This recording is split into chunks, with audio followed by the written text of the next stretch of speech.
வணக்கம். இன்றைக்கி நம்ம ரொம்பவே டேஸ்டியான சாக்லேட் மஃபின்ஸ் ரொம்ப ஈஸியான மெத்தடில் எப்படி பண்ணுறதுன்னு பார்க்கலாம் வாங்க.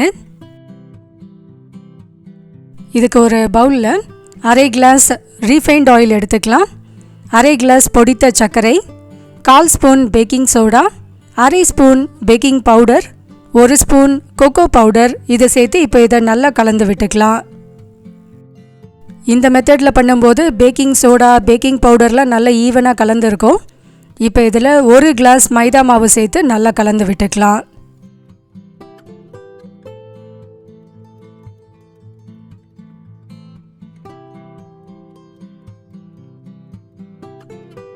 ஒரே டைரெக்ஷனில் இது மாதிரி கலந்து விடலாம்.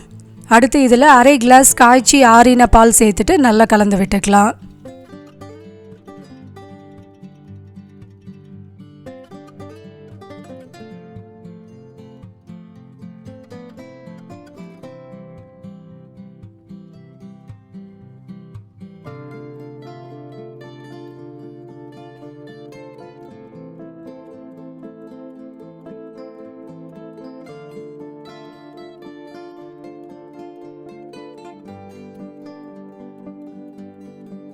மஃபின்ஸ்க்கு தேவையான பேட்டர் ரெடி ஆகிடுச்சு.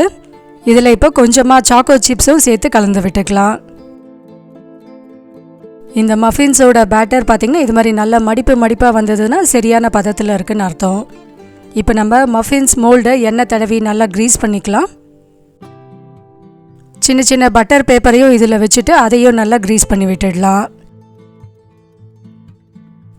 நல்லா க்ரீஸ் பண்ண பிறகு நம்ம ரெடி பண்ணி வச்சுருக்க இந்த மஃபின்ஸ் பேட்டரை இதில் ஊற்றிட்டு நல்லா டேப் பண்ணிவிட்டு இதை இப்போ நம்ம அவனில் வச்சிடலாம். அவனை 230 டிகிரிஸில் நான் ஒரு 2 நிமிஷத்துக்கு ப்ரீ ஹீட் பண்ணி வச்சுருக்கேன். இப்போ இந்த மோல்டு நம்ம அவனில் வச்சுட்டு சரியாக இதை 12 நிமிஷம் பேக் பண்ணி எடுத்துக்கலாம். மஃபின்ஸ் நல்லா பேக் ஆகட்டும், அதுக்குள்ளே நம்ம ஒரு சாக்லேட் சிரப் ரெடி பண்ணிக்கலாம். ஒரு பாத்திரத்தில் அரை கிளாஸ் பால் எடுத்திருக்கேன். இதில் 1 ஸ்பூன் கொக்கோ பவுடர் சேர்த்துட்டு 4 ஸ்பூன் சர்க்கரையும் சேர்த்து நல்லா இதை கொதிக்க விடலாம்.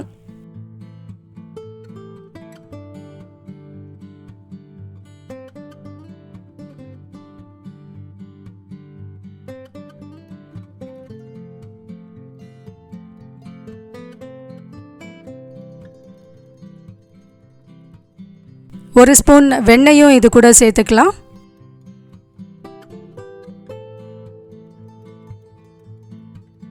கொஞ்சமாக சாக்கோ சிப்ஸையும் இது கூட சேர்த்து கலந்து விட்டுக்கலாம்.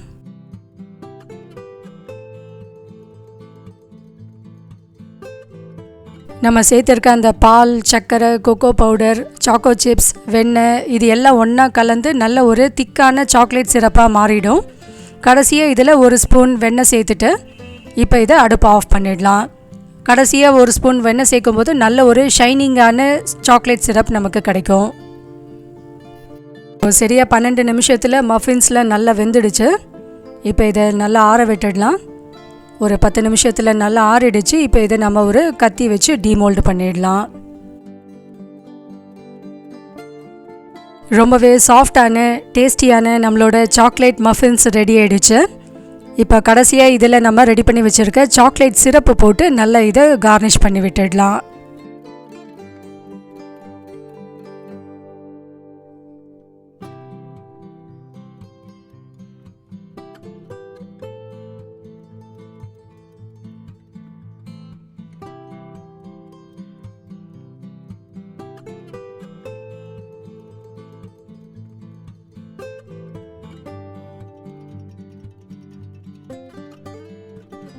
ரொம்பவே டேஸ்டியான இந்த சாக்லேட் மஃபின்ஸ் உங்கள் எல்லாருக்குமே பிடிச்சிருக்கும்னு நினைக்கிறேன். பிடிச்சிருந்தால் லைக் பண்ணுங்கள். உங்கள் சஜஷன் ஏதாவது இருந்தால் நம்மளோட கமெண்ட் பாக்ஸில் மென்ஷன் பண்ணுங்கள். இன்னும் பல ரெசிபீஸ் உங்களுக்கு உடனுக்குடனே அப்டேட் கிடைக்க நம்ம சேனலில் மறக்காமல் சப்ஸ்கிரைப் பண்ணிவிடுங்க. தேங்க்யூ.